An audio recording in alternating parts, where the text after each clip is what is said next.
ఈరోజు నువ్వు సజీవంగా ఆరోగ్యంగా దేవుని దయలో ఉన్నావంటే దేవునికి అవకాశం ఇస్తున్నాడు. అంజరపు చెట్టు గురించి మనం విన్నాం కదా, అది 1 సంవత్సరం 2 సంవత్సరం 3 సంవత్సరాలు వచ్చినా కానీ అది ఫలించలేదు. తోటమాలి మరొక సంవత్సరం గడువు అడుగుతున్నాడు. అయ్యా మరొక సంవత్సరం. యేసు ప్రభు వారు నీ విషయంలో ఇంకా దీర్ఘశాంతం చూపెడుతున్నాడు, ఇంకా సహనం చూపిస్తున్నాడు. నీ హృదయాన్ని నువ్వు కఠినపరుచుకోవద్దు, నువ్వు మారు మనసు పొందు.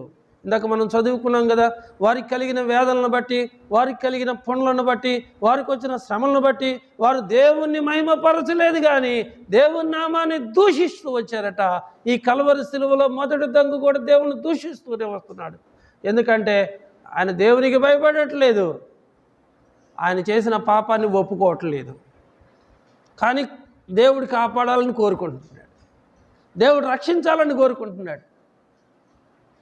తప్పిదమ్ములు దాచువాడు వర్ధిల్లడు, ఒప్పుకొని విడిచిపెట్టిన వాడు దేవుని కనికరం పొందుతాడు. మన పాపములు మనం ఒప్పుకుంటే ఆయన సమస్త దుర్నీతి నుంచి మనల్ని విడిపించి పవిత్రులుగా చేస్తాడు. ఆయన దొరుకు సమయమున, ఆయన దొరుకు కాలమున ఆయనను మీరు వెతకండి. ఆయన సమీపంగా ఉండగానే వేడుకోండి. మీరు బ్రతికుండంగా పాపములు మనం ఒప్పుకొని ఆయన అమూల్యమైనటువంటి రక్తంలో మనం శుద్ధి చేసుకుంటూ రావాలి. మన వస్త్రాలు తెలుపు చేసుకుంటూ రావాలి ఆయన రక్తంలో. ఇక్కడ చూడండి, నువ్వు అదే శిక్షా విధిలో ఉన్నావా, ఇక నువ్వు మారవా, నువ్వు దేవునికి భయపడవా అని ఆ మొదటి దొంగను గద్దిస్తూ వచ్చాడు. మనం కూడా ఒకరికొకరు బుద్ధి చెప్పుకోవాలని దేవుని వాక్యం ఉంది. ఈరోజు నువ్వు చర్చికి వెళ్ళావా, ఈరోజు ఏకున లేచావా, ఈరోజు నువ్వు ప్రార్థన చేసావా, ఈరోజు నువ్వు వాక్యం చదివావా, ఈరోజు ఏం వాక్యం విన్నావు, ఒకరికొకరు మాట్లాడుకుంటూ ఒకరికొకరు బుద్ధి చెప్పుకుంటూ మరి మనం సహవాసం కలిగిన వారంగా ఉండాలి. ఎందుకంటే దేవుని రాకడ సమీపంగా ఉంది. జరుగుతున్న పరిస్థితులను బట్టి దేవుని రాకడ అతి సమీపంగా ఉందని మాత్రం మనం గుర్తించాలి. రాజ్యం మీదకి రాజ్యం అన్నాడు దేవుడు. యుద్ధాలు జరుగుతున్నాయి, ప్రాణాలు కోల్పోతున్నారు, కొన్ని వేల మంది లక్షల మంది చచ్చిపోతున్నారు.